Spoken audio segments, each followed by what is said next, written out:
Minutos pasan de las 8 de la noche, simplemente para decirles que debe estar muy contento, me dicen ahí en 3-0. El mejor cronista en muchos años del programa. Excelente lo de Nicolás, un laburante total, dice Jorge de la Guada. Es un gran trabajo, lo pueden seguir en las redes de 3-0 o en sus propias redes a Nico Chequiayán. Pero bueno, llegó la hora de hablar de básquetbol y nosotros creíamos que no lo íbamos a ver, que lo íbamos a escuchar, pero está con nosotros Bruno Fittipaldo, así que adelante, Jorge. Adelante con él. Profe, Fabri, bueno, sí, como ya lo anunciaste, profe, está Bruno acá en el estudio, así que es un honor. Cuando siempre hablamos de los jugadores que divierten verlo, así que a mí es uno de los favoritos, lo sabe él. Hace tiempo ya que lo seguimos porque la verdad que es un talento y además una gran persona. Y lo tenemos acá, así que vamos a disfrutarlo, Bruno. ¿Cómo andás? Hola, buenas noches, ¿cómo andan? Todo bien, por suerte, y gracias por venir. No, gracias. ¿Cómo te lleva el helado Montevideo? Bueno, bien, bien. Nada, Montevideo siempre me lleva bien. Es verdad que el cambio está fuerte de temperatura de España para acá, pero el calor humano de la familia vale la pena. Así que hacía tiempo que no venía de vacaciones o sin venir a jugar por la selección o algo. Y bueno, poniéndonos al día y también ya con el hijo recién nacido ya no me quieren ver tanto a mí, sino que soy un medio para que vean a mi hijo. Luca, un año. ¿Cómo fue este año de profesional y padre? Ya me imagino que... Sí, un año ya especial. y cambia el partido. Pero me encanta, la verdad que lo disfruto mucho. Es verdad que la vida de un jugador profesional...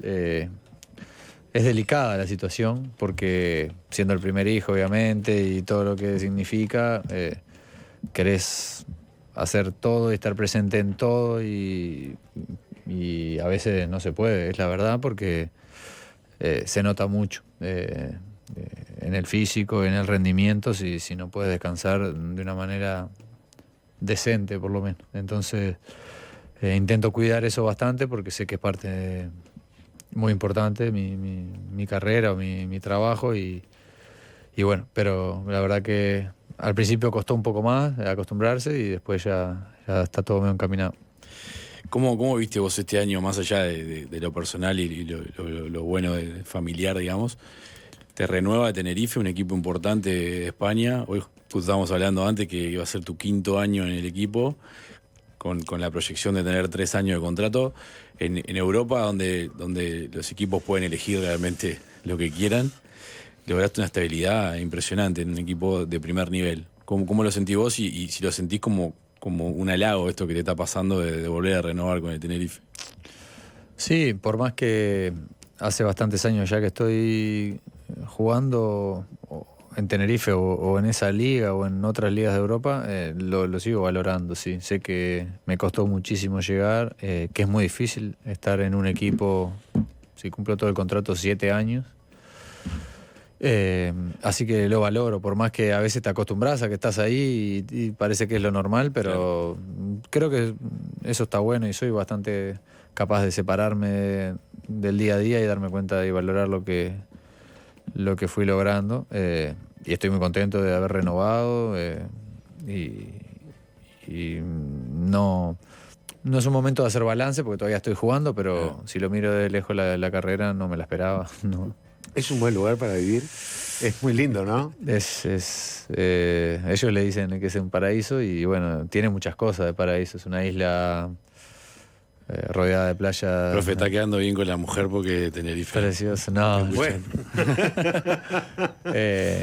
No, pero sí, donde la mínima temperatura capaz que es 18 grados un día de invierno para ellos y sí, la gente, obviamente eso afecta en el humor de la gente, Claro. la vida, y lo único que para jugar nos queda un poco lejos como equipo. Nosotros competimos en la ACB y en la Champions y los viajes son más largos que el resto. Pero ¿Cuánto es hasta el continente? hasta España. Madrid son 2 horas y media y hasta Barcelona son 3 horas. Claro. Eso es lo mínimo, pero nosotros jugamos en Turquía, en Israel, en lugares lejos y cuesta. Pero bueno, al final tenés viajes largos, pero cuando llegás te pones el short y la chancleta y Compensa. y compensa. La verdad que compensa. ¿Cómo es un día, para los que no son tan basquetboleros, no están escuchando, cómo es un día tuyo en Tenerife, ¿no? Un día un jugador de elite en un equipo de primer nivel, en un lugar así. Bueno, tengo la vida un poco repartida cuando estoy en Tenerife y cuando estoy afuera, porque a veces pasa que tenemos giras de más de un partido y te puedes pasar una semanita fuera de tu casa. Que es...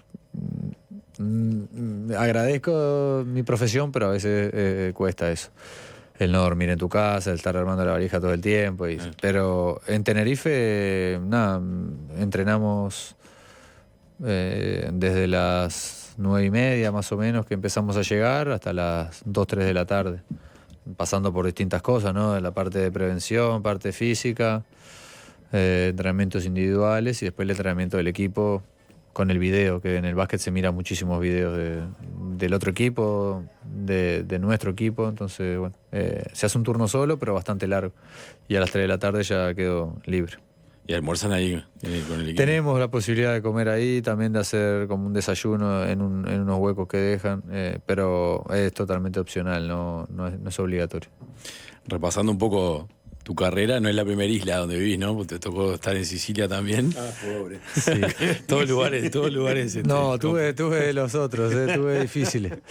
Pero sí, la primera vez que llegué a Italia y la primera vez que llegué a Europa fue en Sicilia, en una ciudad muy chiquita, Capo de Orlando, que fue, bueno, mi primera experiencia, que estuvo increíble, me permitió dar saltos importantes a otros equipos muy grandes y el lugar era precioso también, estaba muy cerca de la playa.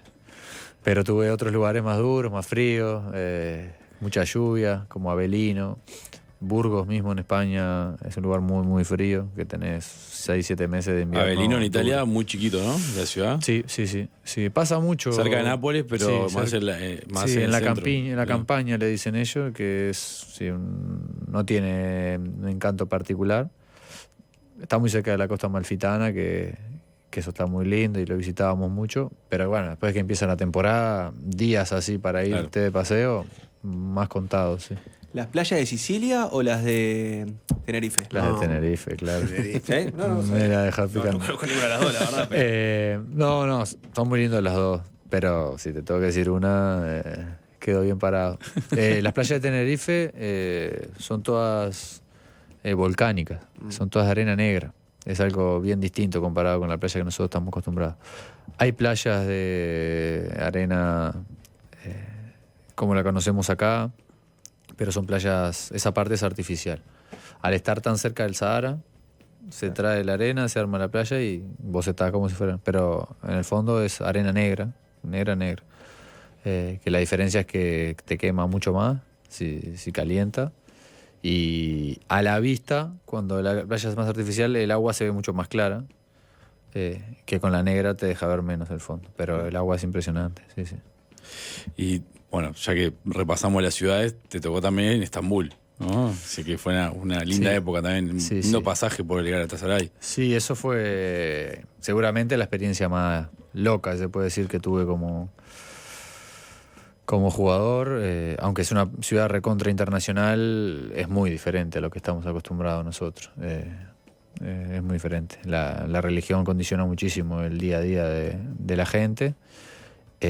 Viven 18 millones de personas solo en Estambul, en la parte más céntrica, te diría, porque hoy en día ya son muchos más. Y te limita mucho esa locura. Es impresionante la cantidad de gente, entonces el tránsito es infumable y es difícil. Con Muslera, con Fernando vivíamos relativamente cerca, pero para juntarnos había que tener cuidado porque hay días que te comías 3 horas arriba del auto y a la vuelta de noche eran 15 minutos. Es una locura. Ahí llegás como refuerzo, ¿no? En el Sí, equipo. eso llevo a mitad de temporada, sí, a jugar en el equipo que había cambiado algunos jugadores y que en ese momento estaban jugando a la Euroliga. Y bueno, era todo nuevo para mí, era casi el primer año que estaba en Europa y llegué a esa situación, pero me sirvió muchísimo, me parece, para lo que vino después, para prepararme, para ver con qué me encontraba. Era muy nuevo en ese mundo Pues pasás de Orlandina, de Sicilia, del Sí. equipo que contabas antes, que era un equipo chico. Sí, era un equipo muy chico que era Igual para estaba jugando Europa, salvarse ¿no? del descenso y mantenerse en Italia. Y me acuerdo que en Navidad, el 25 de diciembre, me llamó el Pata y mi representante y me dijo que había pasado esto, Están esto y buscando esto. un Hacía 3 días que estaban con eso y había que dar una respuesta y claro, yo la miraba por la tele, la Euroliga, Claro. hasta ese momento. ¿Te acordaste? ¿Qué pensaste, qué sentiste en ese momento? Te bajás en Estambul y te tenés que jugar. Porque aparte llegás en mitad No, del campeonato. llegué, jugábamos a los 2 días, sí. Bueno, llegué, claro, sí.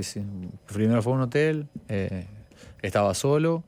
El club es un club muy grande, te tratan increíble, tenían toda una estructura para que yo ni me enterara de que estaba cambiando de equipo casi. Pero justo ese día estaban llegando mis padres a visitarme a Italia. Entonces los llamaba yo para que no te tomaran el avión de Roma para Sicilia, que esperaran ahí porque iban a tener que seguir para Estambul. Y bueno, hicieron eso. No se tomaron el segundo vuelo y nos encontramos en Estambul. Pero claro, ese año en Estambul hubieron 10 atentados en un año.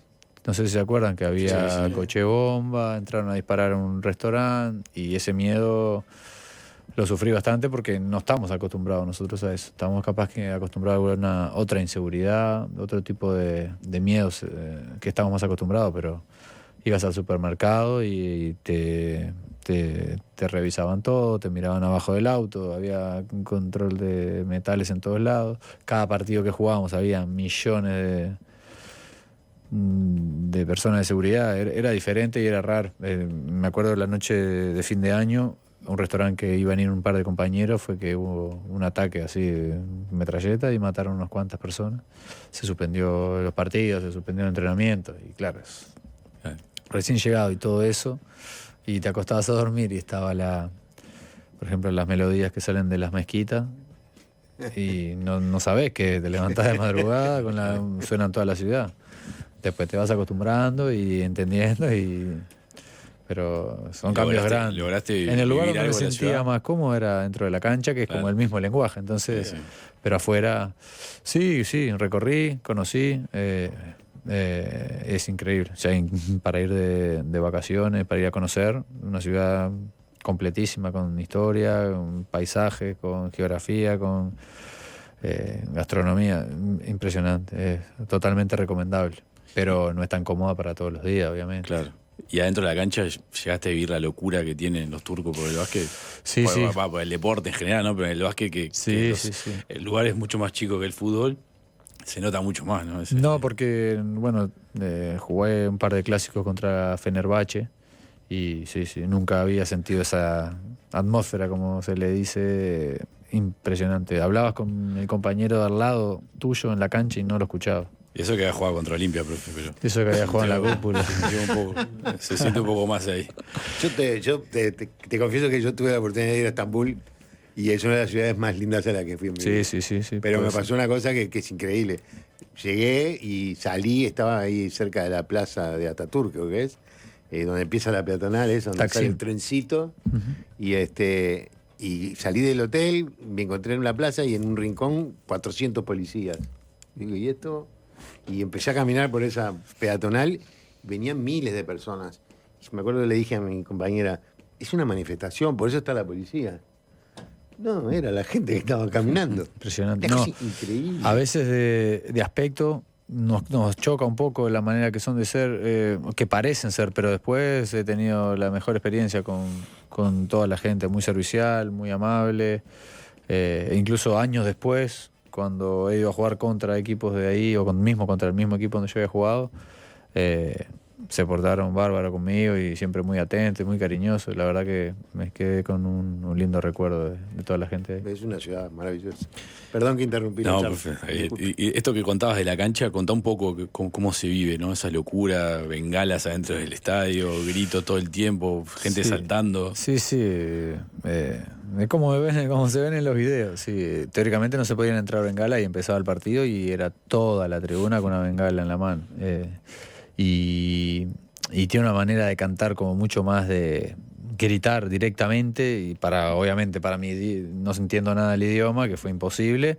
eran como gritos y Bueno, no sabía si te todos estaban así. puteando. Claro, eso estaba bueno.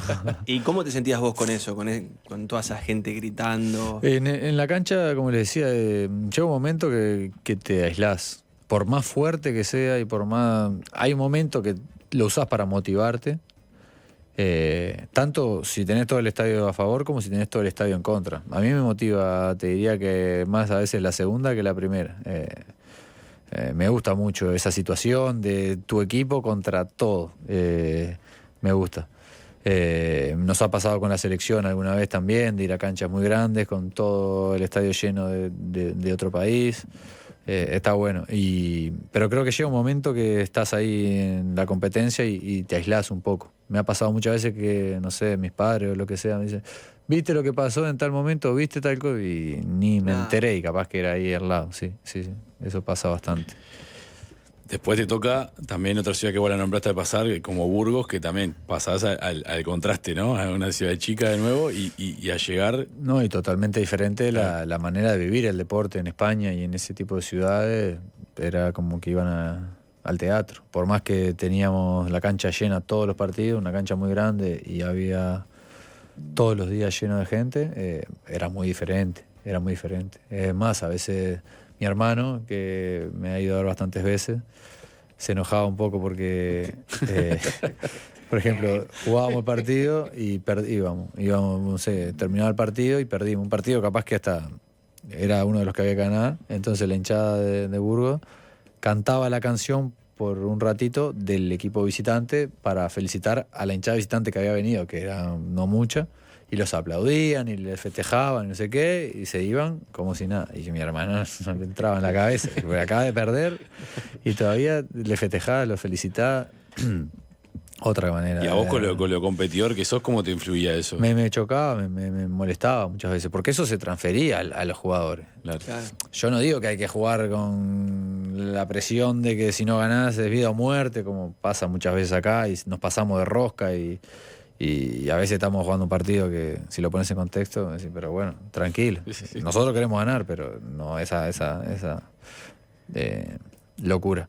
Pero eso también se contagia. Entonces, si vos salías de la cancha y había 500 personas para pedirte un autógrafo, no importaba si ganabas por 20 o perdías por 20, o sea, yo decía, pero me está pidiendo una foto y un autógrafo y todo esto, y hicimos un papelón, por ejemplo, algún día, ¿viste?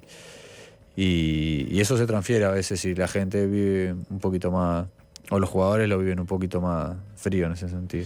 Y ahí te toca, que lo hablaba un poco con Nico Mazzarino también, que su pasaje en Italia también le pasó, como que era un equipo y que a partir de ustedes como que también se genera no una reconstrucción, porque creo que Burgos no había tenido tanta buena performance antes, pero sí la construcción de un equipo que competía en España y en Europa, ¿no? ¿Cómo viviste vos ahí, adentro de la cancha?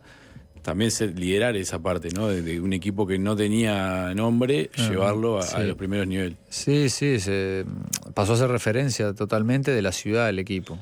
No es una ciudad muy grande, pero era como la referencia, era el equipo de básquet, y si decías Burgos, era el equipo de básquet, y sí, a ellos habían ascendido unos años antes y en 2 años estábamos jugando en Europa y compitiendo por los primeros lugares, y bueno, se va dando, obviamente que es importante que el club haga una apuesta. En el básquet muchas veces es bastante proporcional la inversión que hace el club con los resultados. No siempre, pero era importante, y el club cada año apostaba mejor, y eso fue dando sus resultados.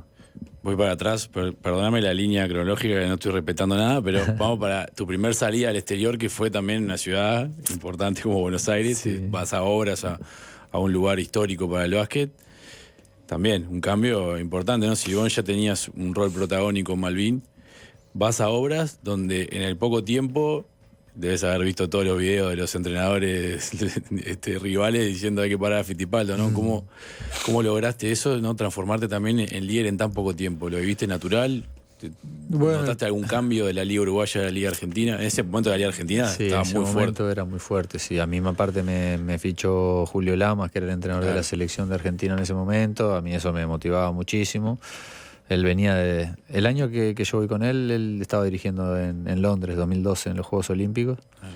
De dirigir a Ginóbili, a Scola y a todo, y estaba armando el equipo y me llamó y yo me tiré. Vos 20 años. Obviamente. 21. Y teníamos un muy buen equipo y el que fuera en Buenos Aires como primer salida estaba bueno porque el mayor cambio era que me iba a la casa de mis padres también y empezaba otra película pero bueno, muy linda ciudad, estuve 2 años ahí, disfruté muchísimo. Y ser referencia, bueno, el equipo me dio un lugar importante y bueno, de a poco me costó un poco la adaptación, no te voy a decir que no, la liga era mucho más fuerte que la de Uruguay, y además en Uruguay ya me conocía todo el mundo, tenía mis respetos, se puede decir, ya estaba en la selección. Un poco eso se siente, los otros jugadores, los árbitros, Claro. tenía un nombre, se puede decir, y cuando llegué ahí me conocían un poco por la selección y nada más, y tenías que empezar de cero a hacerte un nombre y a demostrar Sí, estabas que como valías. extranjero. Sí, eras extranjero, y eso te hace crecer. No podemos dejar de hablar un segundo de Malvin, que debutás muy chico también, con 16, 17 años. No, decime unas palabras de ese momento, pero te quiero llevar más para atrás, ¿no? Al náutico. Oh. ¿Qué te acordás de esa etapa cuando el básquet era diversión? Si bien vos esta cabeza profesional la tuviste desde muy chico, ¿qué te acordás de esos momentos? Bueno, sí, ahí no, ahí en el náutico, yo me fui a los 12 años del náutico, hasta ahí era mis amigos y jugar a lo que sea. Todo el día atrás de la pelota. Y el básquetbol te diría que en ese momento no era la pelota que más usaba. Sí, muchísimo fútbol, natación, cualquier cosa, tenis, ping pong, lo que fuera. Y en verano estar muchas horas ahí. ¿Y por qué náutico, te acordás? Porque tu familia es de Malvin también. No, mis padres viven en Carrasco, entonces estábamos más cerca ahí. Mi padre es vitalicio del náutico, iban de chicos toda su familia y por eso, sí, por cercanía, no, nosotros nunca vivimos en Malvin, pero mi padre había jugado ahí. Claro, entonces, asociada a la familia al equipo. Claro, pero como te digo, el básquet en ese momento, todavía no. Después hubo básquet que no había y me metí en básquet, o sea, de todo hacía. Y me gustó mucho. Y ahí fui a probar a Malvin, que era como decir, bueno, quiero jugar al básquetbol en serio, porque el náutico era una escuelita, jugábamos algunos partidos, pero no era federado. Y bueno, llegué a Malvin y ahí había unos cuantos buenos y ya se complicaba un poco. Y me llevó un tiempito acostumbrarme y engancharme a lo que era Malvin. Pero bueno, me encantó el básquetbol y no lo largué más, dejé el fútbol. ¿Cómo fue volver ahora a dar una charla, ¿no? A tu club, a Malvin? Y bueno, que te vean los niños de me esa siento edad un que viejo, vos... la verdad, cuando me veo ahí me siento un veterano ahí sentado hablándole con un aburrido a los niños que muchos no me habían visto ni jugar, porque claro, había de 13 años, por ejemplo, y yo me fui hace 10, 11. No tienen ni idea quién era. Le habrán contado, bueno, que algún campeonato de eso, pero que ya pase eso es muy fuerte. Y nada, me acuerdo clarísimo cuando yo estaba en el lugar donde estaban estos chiquilines ahí escuchando una charla, cuando venía algún jugador y están ahí entrenando. Pasé muchísimas horas preparándome ahí, sí. Y en Malvin, al tercer año, llegó Pablo López y ahí hice un clic claro de quiero intentar ser profesional y metí muchísimas horas. ¿En eso te ayudó Pablo o ya lo traías? Se dieron las dos cosas, sí. Yo tenía eso, ya era así. Y Pablo me lo potenció muchísimo y bueno, funcionó porque también creo que fue un momento de explosión mía física y de un cambio hormonal que se da en esos años de 14 años, 15 años y tuve mejoras muy claras y la verdad que fue bastante progresivo todo el tiempo, no me estanqué, siempre tuve bastante claro qué él necesitaba para jugar en primera, no me fijaba tanto en el partido formativo, que eso a veces confunde a los chiquilines, le ganamos a por 20 a no sé quién, ya está, y no, yo eso nunca le di mucha bola ni estar en las selecciones formativas ni nada, yo sabía que tenía que mejorar algunas cosas para jugar en primera y era lo único que quería. Después se fue dando todo esto que no lo... No, me estaba sacando la cuenta. Tenés 32. Sí, me queda poco, me quedan unos días. No, te queda pila. No, lo para digo por cumplir eso, 33. Le digo porque te fuiste con 20 años, o sea, te ha pasado casi un tercio de tu vida o más afuera, pero además sacando cuentas, estuviste en algunas oportunidades en un mismo año en 2 lados. Me pasó eso. O sea, que es como una vida muy...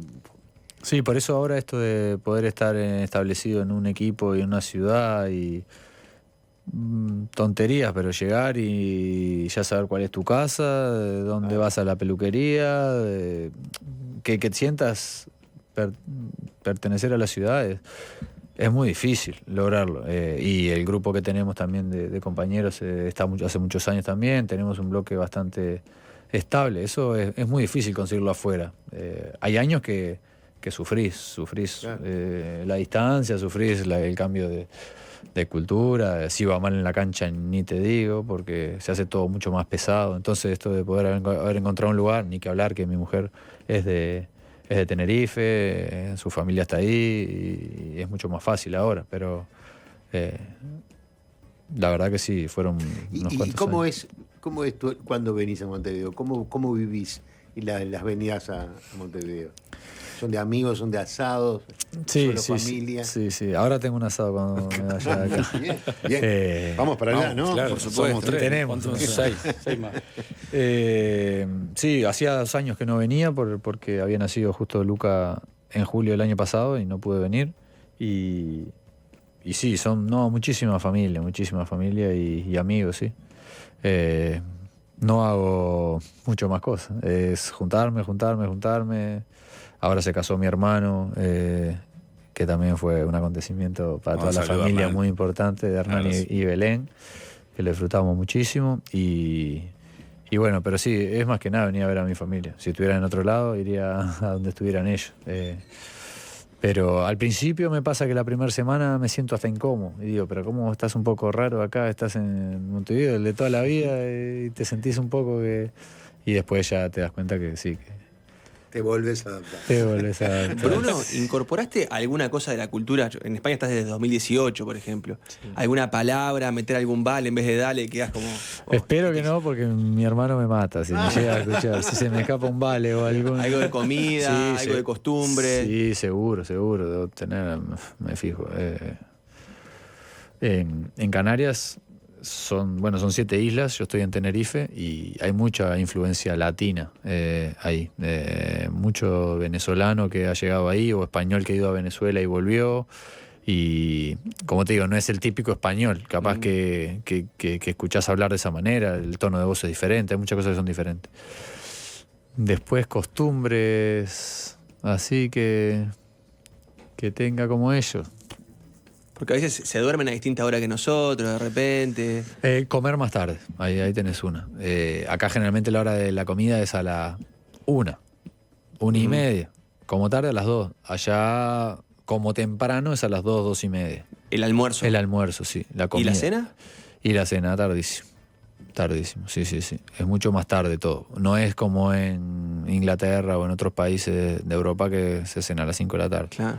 No, en España a las 2, 3 se sientan a comer, como normal. ¿Eso por fin de semana o por una un fin de semana se ponen a las 4. No. Bueno, no sé por qué se terminó así, pero no es solo el turista, la gente normal. Sí. Eso sí, se lo moví, quedó y ya está. Y me acostumbré bastante a eso. Después tiene que haber más cosas. A la comida, la cultura gastronómica que tiene en España me parece a mí muy superior a la que tenemos acá. Cualquier persona te habla como con otra información y con otra propiedad de todo tipo de comida y se organiza mucho a partir de qué es lo que les quieren comer, de distintos estilos. Y yo antes... vamos a comer a cualquier lado. Claro. No era tan así. Y ahora me fijo un poco más. A Alejandra también le gusta, entonces miramos más, investigo un poquito más que lo que voy a hacer. Eso sí puede ser, eso es más cultural de ellos. No me enganché a la cerveza como ellos, por suerte, ni al vale porque lo tenés prohibido por familia, ¿no? Ni al vale. Y el acento, bueno, estoy peleando a ver si Luca tiene mi acento que la veo, es un poco difícil. Basta pero brava esa.